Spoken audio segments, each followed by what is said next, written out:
What's going on, guys? Last NASCAR fan here. Welcome back to another Dorm Diecast review, and we got a very interesting diecast review today. It's actually going to be a non-NASCAR diecast review, but it's still going to be a 164 review. You'll probably see the thumbnail and be very surprised, but I'm just going to tell you this. ARCA fans don't get a lot of love and respect for diecast itself. We did have a little bit of a mainline that appeared in 1997 that released around 7 cars.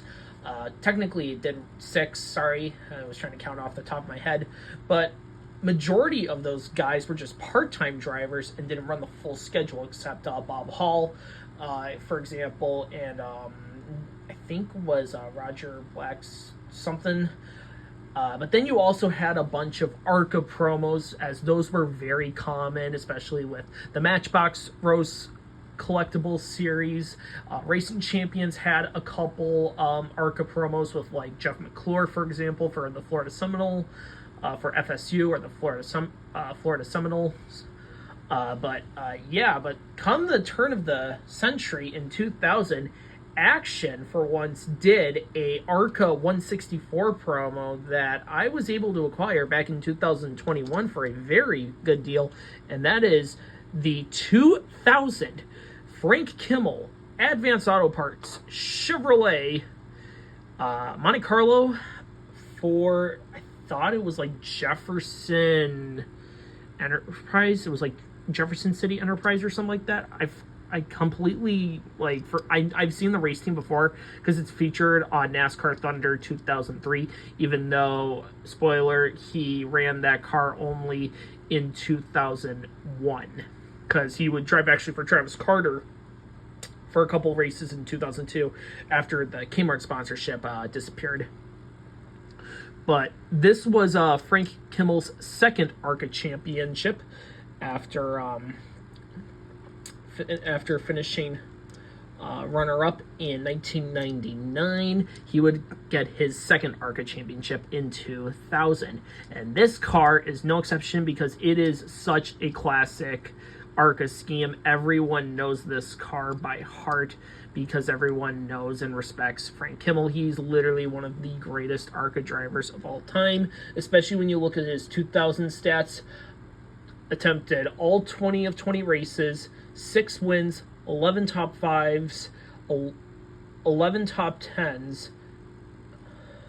or 11 top 5s, sorry, 13 top 10s, 3 poles, led 2,732, did not lead 2,732 laps. He ran 2,732 laps, led 964, earned about $16,550 for earnings. Average start 7.7, average finish 8.8. No DNQs or withdrawals, so that is pretty much a very damn good year for ARCA, for an ARCA season for Frank Kimmel. And once again, we'll go to the paint scheme itself. It's literally the classic 46 red, black, and yellow. Like, you cannot go wrong with this diecast. This is one of the best ARCA diecasts to find on the market.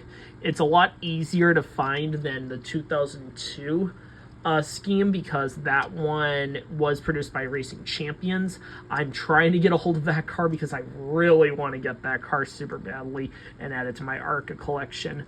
But on the front hood, you have Advanced Auto Parts, and then you have his other sponsor, Pork, the other white meat. And didn't really look into that company really that much back in the day.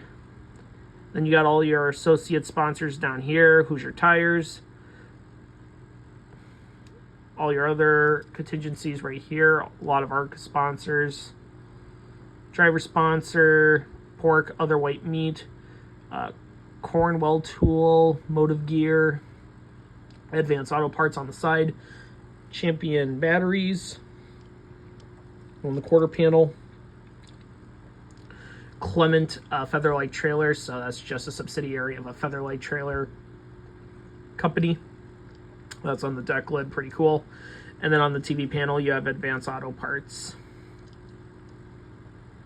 But good lord, this is such a classic ARCA scheme that I'm really surprised not a lot of people have done more diecast reviews on it.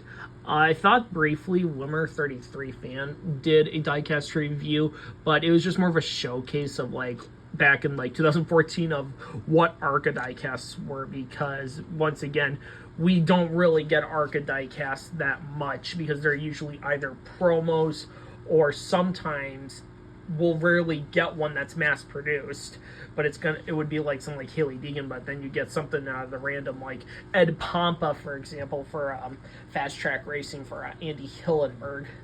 But yeah, thank you so much for watching. Comment, like, subscribe, hit the notification bell for brand new videos, and I will see you in the next diecast review. Take care, everyone. Have a good one. Keep on collecting.